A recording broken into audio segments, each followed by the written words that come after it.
Fala pessoal, sejam bem-vindos ao nosso podcast Tijolo por Tijolo. Esta que é a editoria 4 desse nosso podcast.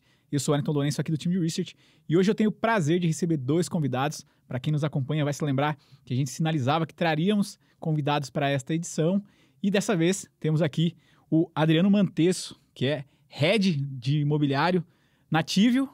Adriano, seja muito bem-vindo. Obrigado, uma honra estar aqui com vocês e ser os primeiros convidados aqui a participar desse podcast. E também Henrico Trota, que é Head de Research e RI também da Tivio. Henrico, seja bem-vindo. Obrigado, muito legal, acho que tá nesse espaço para a gente poder falar um pouquinho mais do imobiliário e da Tivio, né? Acho que obrigado pelo convite. A gente que agradece aqui vocês aceitarem o nosso convite e acho que o momento ele é bastante oportuno para a gente falar aqui pela Ágora, dado que a gente divulgou ontem, na verdade, para quem nos acompanha aqui, vai ter um delayzinho de data, porque a gente grava logo na sequência após a divulgação do nosso relatório, mas a gente trouxe agora vocês, inclusive, para a nossa carteira recomendada. Para quem acompanha a nossa editoria já há mais tempo, vai se lembrar que a gente sempre traz atualização dos nossos movimentos na nossa carteira recomendada. Dessa vez, a gente trouxe, então, o TVRI. Para quem é mais antigo de mercado, vai se lembrar como BBPO, mas faz parte dessa transformação que a gente vai falar um pouco aqui. E hoje também está na nossa carteira com 10% no portfólio recomendado. Sem delongas, queria começar essa conversa com vocês para discutir um pouco de cenário antes de chegar mais especificamente sobre a tese e falar sobre essa transformação. E já parabenizo vocês, porque esse movimento de mudança na nossa cabeça passa diretamente, acho que pelo trabalho que vocês já estão executando lá. A gente era uma das cabeças mais reticentes, talvez, no mercado, quando se olhava para a renda imobiliária e a gente tinha uma dificuldade de olhar como renda imobiliária. A gente tinha ainda um costume, um hábito de olhar como agência bancária e a gente sabe de todos os desafios, né, que o setor passou nos últimos anos. Pix que mudou basicamente esse mercado, as fintechs, os bancos fazendo um movimento de fechamento de agências, a gente vai falar um pouco mais sobre isso, mas antes disso queria falar com vocês sobre cenário, como que vocês estão observando esse momento, porque é um momento para renda variável bastante desafiador, né? A gente tem falado bastante aqui internamente sobre as oportunidades que o mercado tem nos trazido, e é curioso, porque o investidor, quando ele olha para ativos de risco, você vai assumir um risco, mas você tem uma NTNB pagando IPCA mais 6 e vai ponto aqui, né? Você olha para o fundo imobiliário, você tem 4 pontos percentuais das nossas contas aqui, além das NTNBs. Vai para a Bolsa, PL do Ibovespa na casa de 7 vezes ali há muito tempo, bastante descontada. Mas o cenário Brasil ainda bastante desafiador em termos de incertezas fiscais. Lá fora as discussões começam um ciclo de queda de juros por parte do Fed. E agora, isso vai se refletir numa recessão ou não vai? Como isso se reflete também para o Brasil? Queria ouvir um pouco de vocês, Adriano, Henrico, como que está a cabeça de vocês, pensando que a gente teve uma janela recente favorável para os fundos imobiliários. Nesse começo do ano, a gente tinha uma percepção muito mais positiva para o setor. Essa mudança de taxa de juros, agora a Selic permanecendo mais elevada por mais tempo, o Copom sinalizando, inclusive, que pode retomar subjuros se for necessário. Como que vocês olham esse cenário em meio a essa posição, né, de mercado imobiliário, em meio a esse cenário deste momento específico? Bom, primeiro quero parabenizar pela carta de vocês, pela Obrigado. recomendação, ficou muito boa. E é um pouco o que a gente vem discutindo e o Henrique vai falar um pouco sobre a nossa carta do gestor, onde a gente debate um pouco sobre a questão das agências. Mas o ponto, eu acho que, assim, logicamente, se você olha o histórico dos fundos imobiliários, tem sempre essa correlação muito grande com taxa de juros, e que é natural, né? Qualquer investimento que você vai fazer, você sempre compara com o teu o risk-free do país, ou a taxa de juros que tá se pagando, né? Mas investimento imobiliário é investimento de longo prazo, né? Então, a gente vai falar mais sobre o TVRI, mas você pega ele como exemplo, ele é um fundo que, se você pegar desde a história dele lá atrás, quando fez o seu IPO para agora, ele bateu IPCA mais do que IPCA mais 6% hoje, se a gente for olhar na forma composta, né? Então,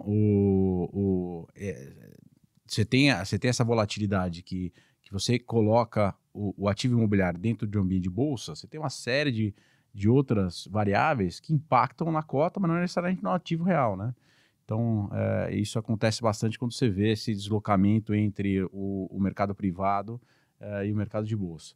Mas se você é investidor de longo prazo, né, você deveria mais se preocupar com a resiliência daqueles ativos, né? Então, acho que esse é um ponto importante. Então, sem dúvida, quando você tem uma visão que juros devem cair, aí você tem essa busca por ativos que eventualmente possam se beneficiar pela essa compressão dos juros, né?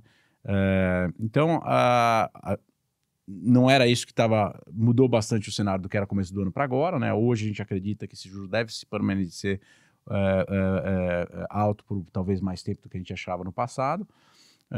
Mas, de novo, ativo imobiliário faz parte de uma diversificação de carteira.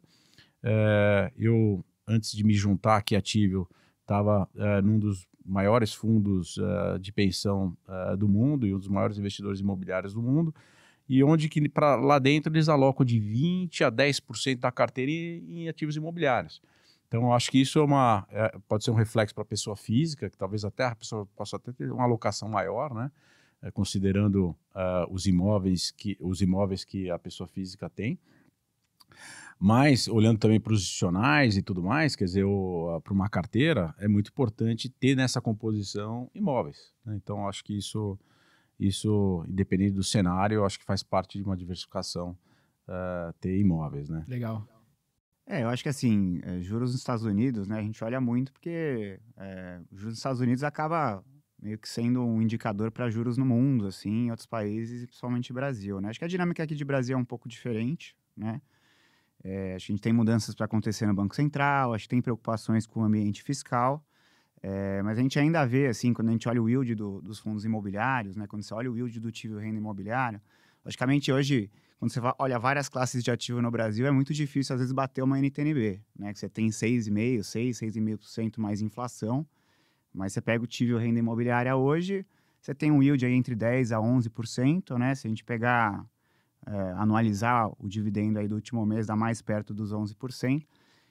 Eu olhei muito renda variável, assim, na minha carreira, né? E olhei muito mercado imobiliário, e aí sempre tinha discussão se o yield atual era real ou era nominal, né? Porque os contratos são reajustados à inflação, então você tem um yield hoje de 11%, mas os contratos também são reajustados à inflação, né? Então, acho que, mesmo contra a NTNB, quando a gente olha o yield dos fundos imobiliários, como você bem colocou, ainda tem um patamar super interessante. E a gente tem visto, logicamente, um cenário de juros ainda maior aqui no Brasil, provavelmente por algum tempo, né, dado as indicações que o Banco Central tem dado, baseado em atividade, dados de inflação. Mas a gente ainda acha que tem uma migração muito importante que a gente tem visto de outras classes de ativo para dentro de fundo imobiliário, né? Então, renda variável tem sofrido, o fundo multimercado tem migrado muito para renda fixa, muito para fundo imobiliário. Que a gente gosta de fundo imobiliário, que eu sempre gostei de fundo imobiliário, é que você tem um componente mais de renda fixa, que é aquela renda mensal, mas você também tem um componente de renda variável, que tem muita influência dos gestores que tocam aqueles fundos imobiliários, né?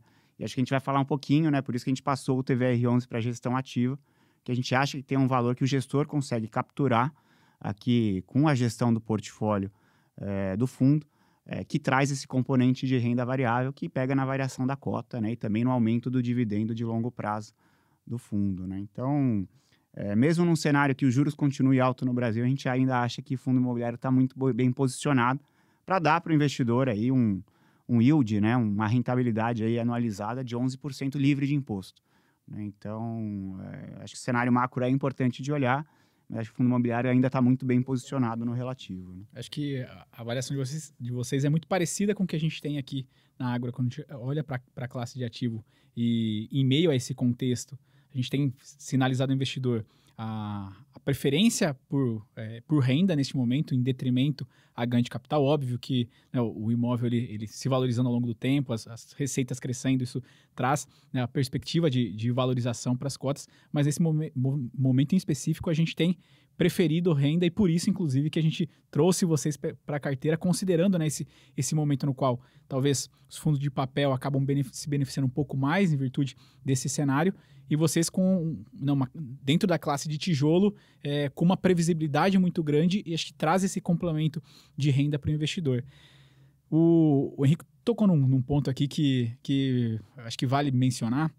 Para mim, acho que foi o primeiro sinal da virada de chave e transformação que o fundo de vocês está passando, que foi no final do ano passado, quando mudou o tipo de gestão de passiva para ativa, né? Acho que era algo, inclusive, que a gente entendia que era necessário para que o fundo avançasse e seguisse para o caminho que vocês estão seguindo agora. Então, queria que você comentasse um pouco sobre, né, esse início de mudança que começou lá no final do ano passado, passando por essa mudança. Para quem não está familiarizado com o assunto, basicamente, né, você dá mais dinamismo para o gestor, né, para tomar as decisões. E para quem nos acompanha também há mais tempo vai se lembrar que nós sinalizamos que, na nossa opinião, como time de research da Ágora, a gente entende que o valor nos fundos imobiliários não está tanto assim nos dividendos como pessoa física acaba olhando, mas é esse dinamismo que o gestor tem em gerar alfa dentro do fundo, com a possibilidade de fazer troca de ativos com benefícios fiscais que não se tem em outras, né, em outras classes, em outros perfis de investimento. Então, essa possibilidade de vender um ativo, gerar ganhos dessa forma. Então, eu queria que vocês comentassem um pouco sobre esse movimento que começou no final do ano passado e como está sendo agora até esses 8 meses deste ano. Ótimo. Bom, isso, a gestão ativa do TVRI acaba vindo muito também com a mudança de toda a companhia, né? Então, só voltando um pouco atrás, né? O Bradesco fez recentemente um aporte dentro da companhia, né? E com isso houve uma transformação do que era BV Asset para mudança de nome para Ativio. E de lá para cá a gente vem fazendo uma série de transformações na companhia. Até como exemplo, eu sou bem recente, né? Tô na empresa um pouco mais de 2 meses, o Henrico também está aí um pouco depois do começo do ano que ele entrou. Então, isso faz parte de toda a ideia que a gente vem trazendo para trazer modernidade nos fundos que vieram lá de trás, né? Para você ter uma ideia, o TVRI11 é um fundo que foi feito o IPO há um pouco mais de 12 anos atrás, mais ou menos. E se lançou ele como se fosse, olha, estamos vendendo uma série de ativos pelo Brasil inteiro, tem uma alocação com o Banco do Brasil, e esquece que depois de 10 anos essa alocação eventualmente tem que ser renovada e tal, né? Então é muito difícil você ter um fundo com uma pulverização de ativos, né, pelo Brasil inteiro e eventualmente simplesmente lá atrás talvez não se pensou o que aconteceria depois de 10 anos, quando o contrato vence. E aí um pouco a ideia da gestão ativa aqui é que não é só também gerenciar a carteira, que aos poucos ela vai precisar trocar locatários, eventualmente, mas também poder fazer esse giro, porque são mais de quase 12 anos, como eu falei, desse fundo, que teve seu IPO e nunca mais teve follow-on, não teve mais nada que acontecesse com ele, né? Então a gente acha que tem muita coisa para fazer, tem ativos que a gente consegue enxergar valor que pode ser destravado para o investidor, e com a reciclagem a gente vai conseguir fazer isso. Então isso é um pouco que a gente está trazendo para dentro do fundo, né? E a consequência foi muito boa. Acho que depois, logo que aprovou, depois o Henrique tem aí os números e tudo, mas a gente teve a aprovação, isso acho que foi em novembro, né, do ano passado. Novembro do ano passado, né? Em novembro do ano passado você aprovou para a gestão ativa, já no próprio novembro, dezembro, já teve a primeira venda do imóvel, de um imóvel. Agora em junho nós tivemos 2 vendas, e é impressionante o reflexo da cota, né? A performance de lá para cá, quanto que deu mais ou menos? A gente vendeu 3 ativos, né? O primeiro foi uma agência em Juiz de Fora, as outras 2 que o Adriano comentou que são mais recentes, é uma agência no Brás e outra no Tijuca, no Rio de Janeiro. Deu mais ou menos 31 milhões de lucro aqui com as 3 operações, dá R$ 1,95 por cota, né? Então, acho que reflete um pouco essa geração de valor que a gente quer trazer para o cotista, né? Acho que o mercado imobiliário ele é super dinâmico, né? Você tem regiões que se valorizam, regiões que não se valorizam tanto. Acho que a gestão ativa ela possibilita o gestor pegar essa mudança do mercado imobiliário para gerar valor para o cotista, né? Então, acho que o mercado imobiliário também, fundo imobiliário, ele evoluiu muito ao longo dos últimos 12 anos, né? Então, acho que talvez fundos com gestão passiva estão um pouco mais fora de moda, né? E acho que a gestão ativa ela faz total sentido para a gente conseguir capturar valor para o cotista além da renda, né? E esse valor ele entra muito também por venda de ativos, compra de ativos. E é isso que a gente está querendo trazer, que a gente quis trazer com a gestão ativa do TVR11, né? E de lá para cá deu mais ou menos uns 17% de valorização entre valorização de cota e distribuição, né? Desde a mudança de gestão. Se você pegar, assim, o Tive Renda Imobiliária, a gente até colocou na carta do gestor, né, que vocês mencionaram na carta, assim, acho que ficou super legal, muito bem escrito, assim, então reforço o ponto do Adriano, acho que ficou muito bacana. Mas você pegar o retorno total, né, dividendo mais cota, o TVR11 desde o começo da gestão ativa subiu 17%, né? Você tem um retorno total aí de 17%. É o melhor fundo aqui de renda urbana e assim, se você olha o TVR11 versus renda urbana e também outras classes de ativo de fundo imobiliário, ele tem um desempenho superior, né, quando você olha esse retorno total. Que acho que mostra também, acho que tem um pouco de reconhecimento de mercado também do trabalho da gestão de gerar valor para o próprio cotista, né? Com certeza. E você comentou sobre a carta, então eu queria falar, já caminhar nesse sentido, né? Porque vocês usaram o termo repercepção, né? Das agências bancárias. Eu queria falar um pouco sobre isso, porque para nós, de fato, foi essa sensação que eu tive quando li a carta de vocês e a gente mencionou por conta disso, porque na nossa opinião, e quando a gente olhava não só para o portfólio do TVRI, mas para a indústria como um todo que se posiciona nessa classe, a gente tinha dificuldade de olhar para além de agência bancária. Ouvi da equipe de vocês em algumas oportunidades falar, olha para a localização, é um ativo imobiliário, não é uma agência bancária, é um imóvel. E a gente tinha essa dificuldade. Então eu queria que vocês explanassem um pouco sobre esse ponto, porque, na minha opinião, foi de fato o que traz para nós uma virada de chave e como olhar daqui para frente para essa classe, dado que a gente, inclusive, adotou agora essa nomenclatura. A gente usava até então a nomenclatura agências bancárias para o fundo de vocês. Agora a gente passa a chamar de renda urbana, classificando alguns outros fundos dentro da nossa cobertura também como renda urbana, dado que a gente viu essa mudança, né, ao longo dos últimos anos e essa nova nomenclatura, né? Porque até pouco tempo não se falava em renda urbana, né? Você tinha outros nomes que se davam para os segmentos, mas queria falar um pouco sobre essa repercepção das agências que vocês mencionaram na carta. Acho que nessa carta do gestor a gente quis falar muito da repercepção, né? Porque a gente olha o portfólio do Tive Renda Imobiliária, é um portfólio hoje que ele tem uma concentração em agência bancária, né? Acho que só lembrando também, né? Um terço do portfólio hoje é agência bancária pura, um terço é laje corporativa também, locada para o Banco do Brasil, e o outro um terço é o imóvel misto, né? Que tem uma agência bancária, provavelmente no térreo, e um prédio corporativo também locado para o Banco do Brasil em cima. Acho que a ideia era olhar para o portfólio e falar, peraí, agência bancária, né? É uma classe de ativo que todo mundo olha hoje, assim, e fala, pô, a agência bancária está fechando, né? Acho que você teve um processo de digitalização muito forte aí ao longo dos últimos 10, 12 anos, né? Acho que na carta a gente fala de 2 movimentos, né? O primeiro foi o surgimento dos bancos digitais, das fintechs, né? Então, hoje você consegue abrir uma conta num banco só com o seu celular, né? Você não precisa mais ir na agência bancária. E teve um movimento de digitalização dos meios de pagamento, né? Com o Pix, acho que foi uma agenda que teve super sucesso, que foi encaminhada e liderada pelo Banco Central, né? Hoje quase 80% da população já usou o Pix pelo menos uma vez. E a ideia foi olhar para o portfólio de agência bancária e falar, pô, vamos ver se é isso mesmo, né? Se esse movimento de fechamento... se o ativo agência bancária vai continuar sofrendo. A gente até fez um link com um estudo de um psicólogo americano, né? Muito bom, por sinal. Que é bem interessante, assim, que eu tinha visto em 2022. Eu falei, pô, deixa eu fazer o link aqui com esse estudo que às vezes você não consegue ver, de fato, a imagem que está oculta, que é uma imagem branca com dado sensorial preto. Mas depois que você vê, você não consegue mais deixar de ver. E aí esse foi o link com a agência bancária.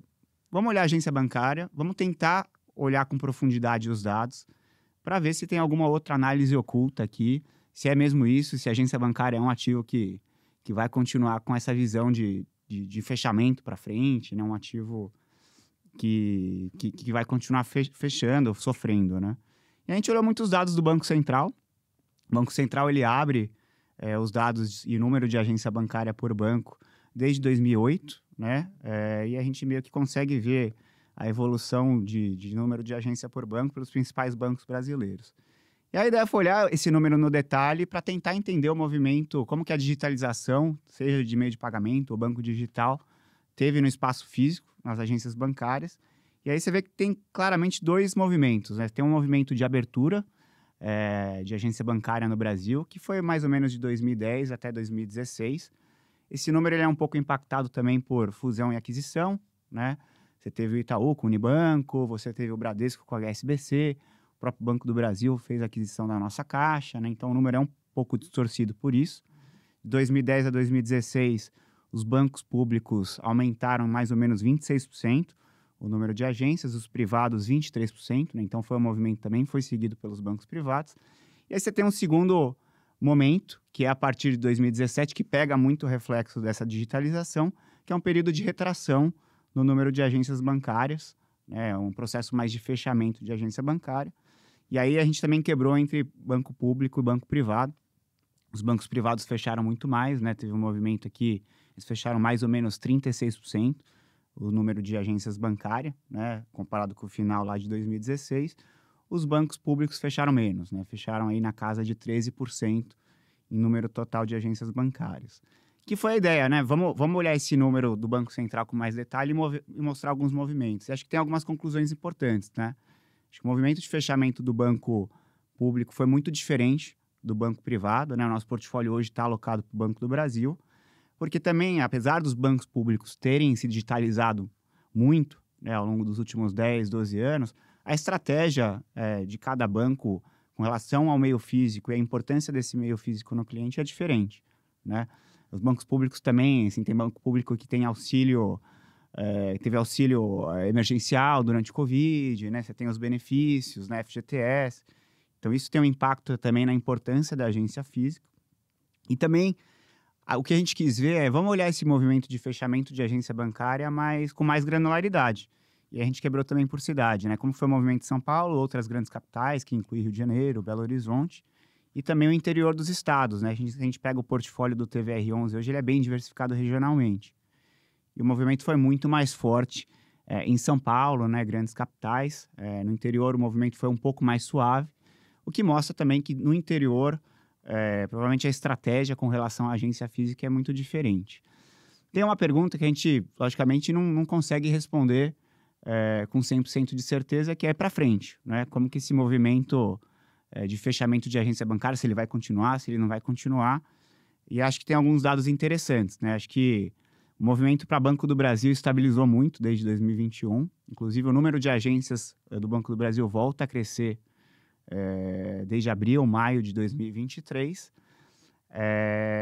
E eu acho que, assim, se a gente olhar também grandes cidades, principalmente São Paulo, o nosso portfólio ele consegue surfar uma valorização imobiliária, né? A gente pegar preço de terreno, preço de imóvel residencial em São Paulo subiu de 2 a 3 vezes desde 2012, que é o ano do IPO do fundo. Então a gente quis trazer um pouco mais granularidade para esses dados de fechamento de agência bancária para fazer essa repercepção do portfólio, né?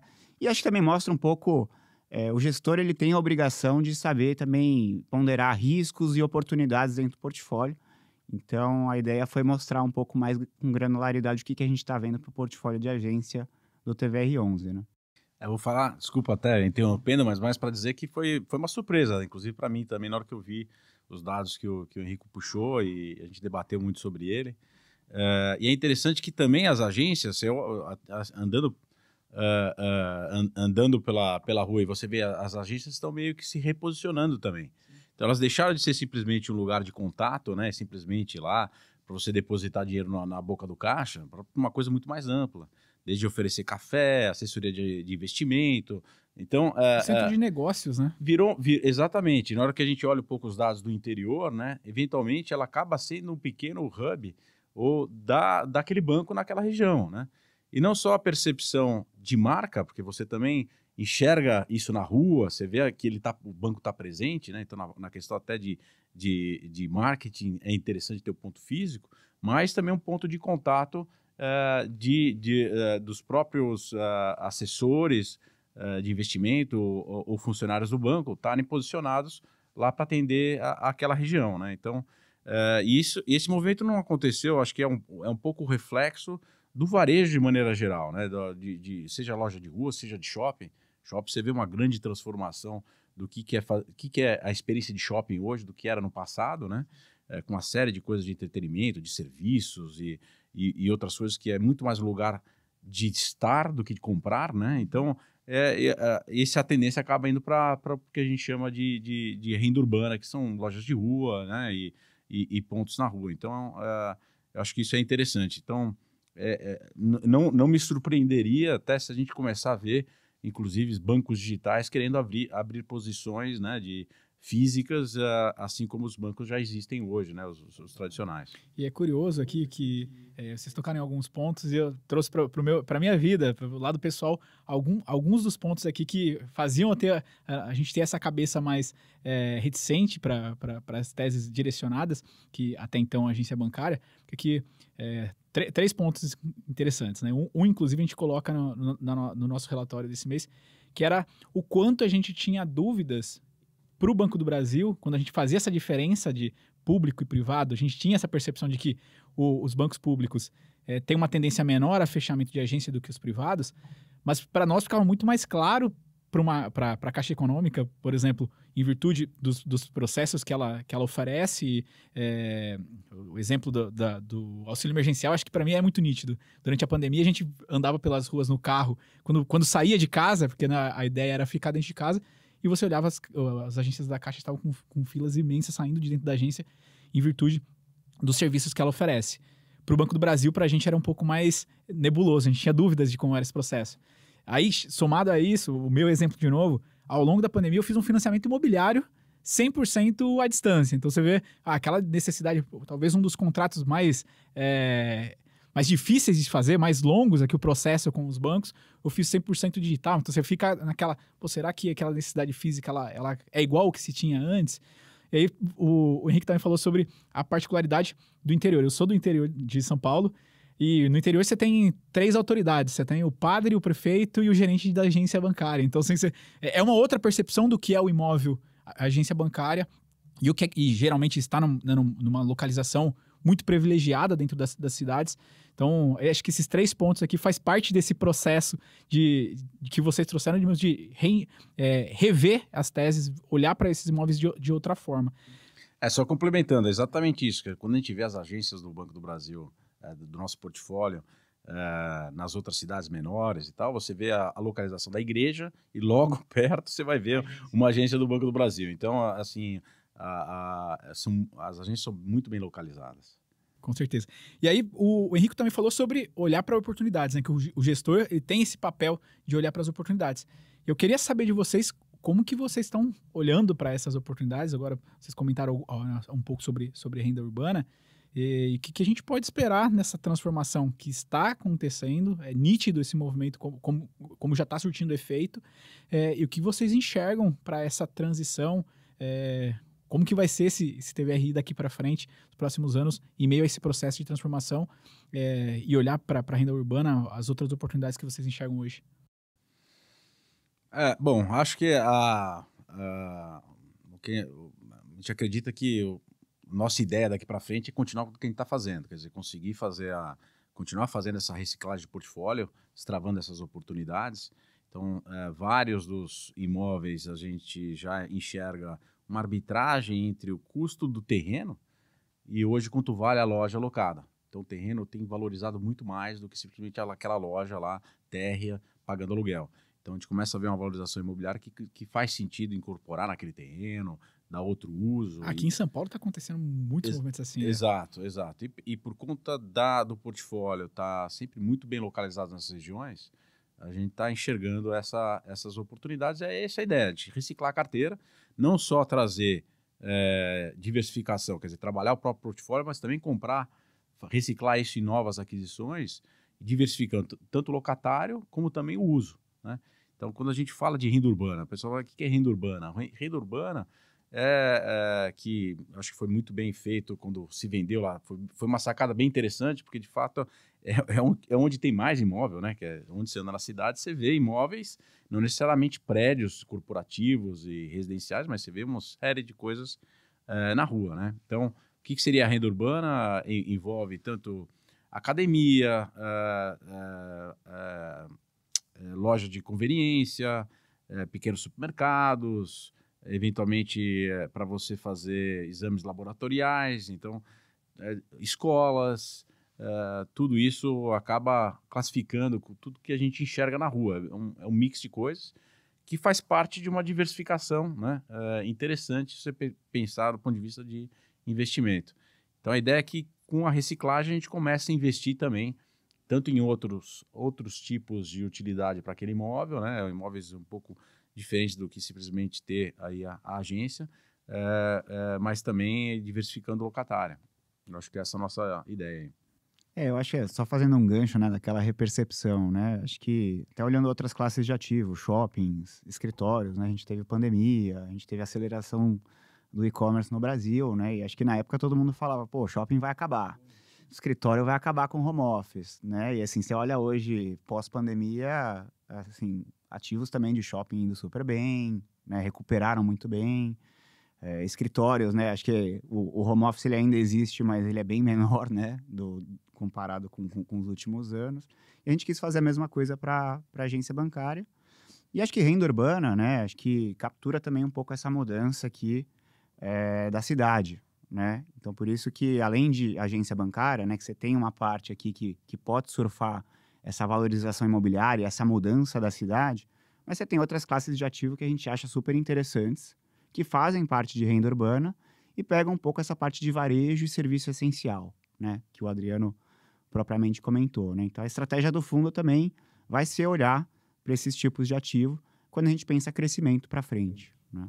Então, a gente pode esperar nos próximos anos aqui um portfólio talvez que vai ter shopping, vai ter laje, vai ter loja de rua, bastante pulverizado. Eu só ia dizer o seguinte, quando a gente fala renda urbana, eu classifico mais tudo que é comércio não organizado. Comércio organizado é quando você está dentro de um ambiente como shopping center, onde você tem um controle daquele teu ecossistema.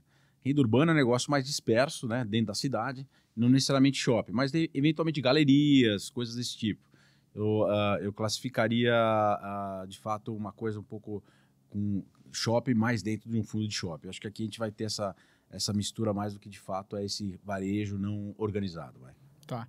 E pensando aqui, é uma dúvida que eu tenho, principalmente quando eu ando por São Paulo, né? A gente teve alguns movimentos, inclusive no plano diretor para a corporação na cidade, recente, mas se a gente olhar os últimos anos, a gente viu que cresceu muito a chamada fachada ativa. Você acha que isso traz alguma concorrência para com vocês nesse sentido?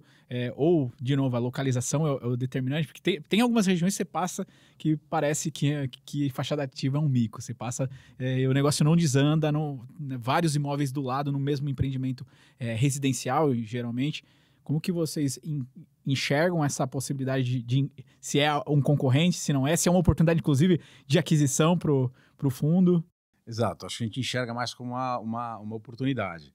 Eu classificaria a fachada ativa dentro de renda urbana e, logicamente, você tem fachadas ativas e fachadas ativas, né?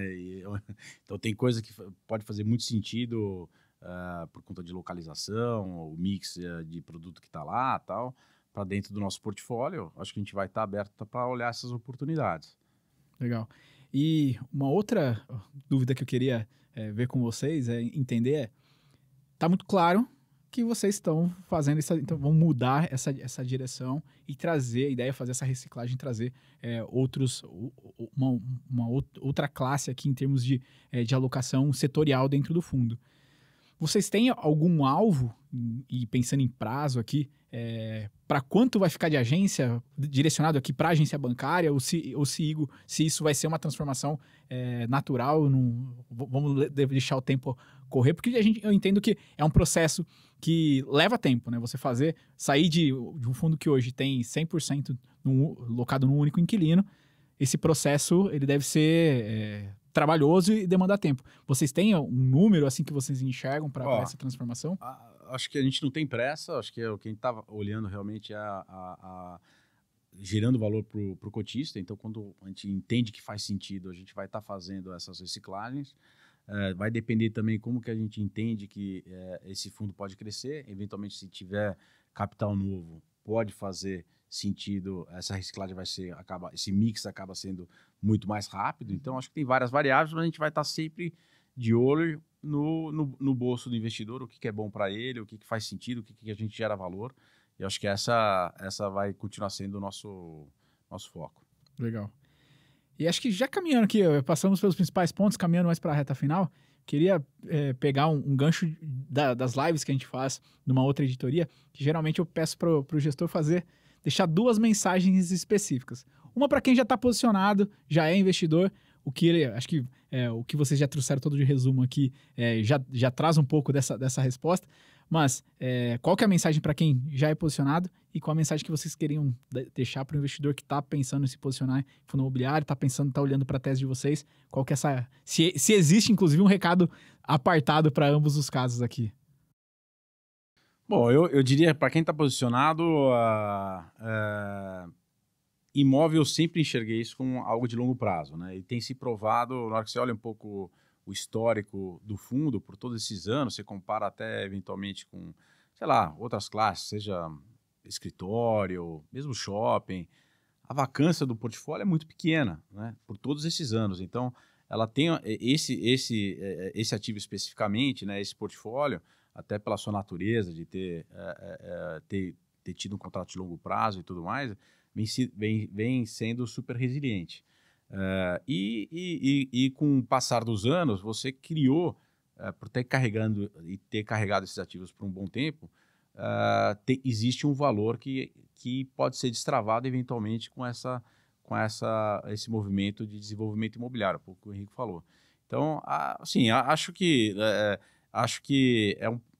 gosto muito do ativo, é um portfólio interessante, e a ideia que a gente olha para frente é de continuar entregando um valor para o cotista que justifica ele ficar, né? Esse é um pouco o que eu posso dizer. Acho que eu vou muito na linha do Adriano, né? Acho que para quem é cotista, eu acho que a gente quer passar a mensagem que a gente tem um time super profissional, super atento, de olho nos riscos e nas oportunidades do fundo. A gente já vendeu 3 agências, né, desde que a gente começou a gestão ativa. Acho que não é só um processo de vender por vender. A gente tem ativos muito bons que a gente não vai querer vender, né? Que também surfaram muito da valorização imobiliária, mas ainda faz sentido ter no fundo. E acho que o que a gente fez até agora demonstra isso, né? Acho que as vendas foram acima do valor patrimonial, que mostra também que, assim, quem está comprando vê valor no imóvel, vê valor na localização, né? A gente está conseguindo extrair isso. Acho que para quem não é cotista, né? E acho que muito nessa linha, também de surfar essa valorização imobiliária, se a gente olhar só São Paulo, dá quase 14% do portfólio, né? A cidade de São Paulo dá quase 14% do portfólio em área bruta locável, né?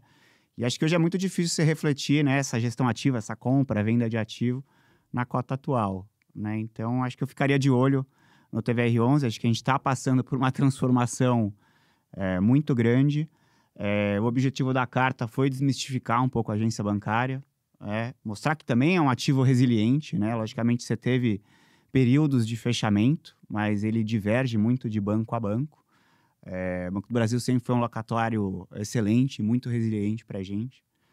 Tem mais 3 anos de contrato, inclusive, né, com o Banco do Brasil, do atual para eventuais renovações, né? E o histórico foi muito, assim, poucas agências foram devolvidas, né? Que é sempre um medo, assim, para quem olha um fundo de agência bancária. Então, a gente quis trazer um pouco isso. Acho que a gente está trabalhando para gerar valor no portfólio atual. E a gente também está vendo, o mercado imobiliário, como eu falei, ele muda. A gente está olhando as oportunidades. Acho que renda urbana envolve diversas classes de ativo. A gente fala um pouquinho na carta, né? Olha o segmento de farmácias, mini mercados, né? Como atacarejo, assim como o Adriano também mencionou aqui anteriormente. E é para onde também a gente vê o portfólio crescendo, né? Então, adicionando também a questão da pulverização, né? Então, você tem a pulverização geográfica, setorial. Eu acho que, assim, essa ideia, acho que renda urbana traz um composto interessante. Difícil, às vezes um prédio, você tem lá 2, 3 inquilinos, de repente resolvem sair, você tem um prédio todo vago. Aqui, muito difícil você ter lá 70 localizações em várias cidades, estados e tudo mais, ficar tudo vago. Então, te dá um pouco mais de segurança por conta dessa diversificação, né? E só mais um ponto, assim, acho que é o que a gente também, acho que toda essa mudança nativa, no fundo em si, a gente quer se comunicar melhor com o cotista, né? Com o cotista atual e com o futuro cotista, né? Quer dar transparência, mostrar para onde o fundo está indo. ser mais ativo em rede social, estar próximo e ser assim, transparente em tudo aquilo que a gente está fazendo, né? Então, para esperar, é um fundo que vai se comunicar melhor com os cotistas. Esse é o objetivo da Ativio, da Vertical Imobiliária. Então, acho que é um fundo que eu teria no radar aí para quem não tem. É um fundo que a gente vai estar bem ativo, com bastante novidade aí ao longo dos próximos meses. E pode ter certeza que a porta do nosso estúdio segue aberta para vocês aqui, sempre que vocês quiserem bater um papo com a gente aqui, serão muito bem-vindos. E antes da gente encerrar, eu queria fazer mais uma ou duas perguntas, agora bem direto ao ponto, dado que o Henrico, durante as falas, ele disse que o dividend yield está mais próximo a 11%. Nos nossos números, a gente está estimando algo próximo a 10%. Um pouco acima de 10%, mas acho que a gente pode atribuir aqui, talvez, aos não recorrentes dos processos de venda, que a gente, de maneira conservadora, a gente não considera. Até porque não dá para a gente adivinhar o que vocês vão vender ainda. Então, a gente não coloca nessa conta. Talvez aqui tenha essa diferença. Mas ele falou para ficar de olho na cota. Você acha que é R$111 a final de 25? A gente tá perto ou a gente precisa rever os nossos números aqui? Olha, a gente não pode dar nenhum tipo de guidance, mas a gente vai continuar fazendo o trabalho para chegar nessa meta. Boa. Alguma coisa adicional, Henrique? Eu acho que assim, você tocou num ponto importante, né? Que também acho que conversa com essa transparência e visibilidade, né? Assim, quando você olha o dividend yield, tem uma parte que é recorrente, né? Que é a da alocação dos imóveis, tem outra parte que é resultado das vendas que são feitas, né? Que é o não recorrente. Então, a gente vai ter um foco aqui, logicamente, em gerar valor com venda, né? Olhar estrategicamente o portfólio, mas a gente vai ser super transparente no que é recorrente e o que é não recorrente, né? Então... E esse é um ponto importante que a reciclagem da carteira com os investidores, pessoas físicas, você acaba distribuindo esse ganho de capital na distribuição. Então é muito benéfico para o investidor esse tipo de reciclagem. Versus a cota subir 20%, você ter que vender na bolsa com ganho de capital e você é tributado. Então o ideal mesmo é que a gente consiga entregar esse ganho de capital via reciclagem de carteira versus ganho de capital de cota, né? Então o foco que a gente vai ter é de crescimento de yield. Eu acho que essa é a mensagem. Pô, excelente. Mais uma vez, queria agradecer demais a participação de vocês, de ter aceitado o nosso convite. Mais uma vez, nossa porta aqui do estúdio fica aberta para vocês, não somente para esse podcast, mas também para um eventual live que vocês queiram participar conosco também, falar um pouco mais sobre demais teses da Ativio, né? Esse foi um que a gente comentou hoje aqui. Mais uma vez, obrigado, Adriano. Obrigado, Henrico. Muito obrigado aí a todos que estão nos acompanhando também. Não, obrigado, acho que o convite foi excelente para a gente falar um pouquinho mais da carta do gestor, da estratégia do fundo, e tenho certeza que a gente vai voltar aqui com mais novidade. Show de bola. Bom, pessoal, essa então foi mais uma edição do Tijolo por Tijolo. A gente fica por aqui e vocês podem acompanhar todos os nossos conteúdos também no Ágora Insights. Obrigado.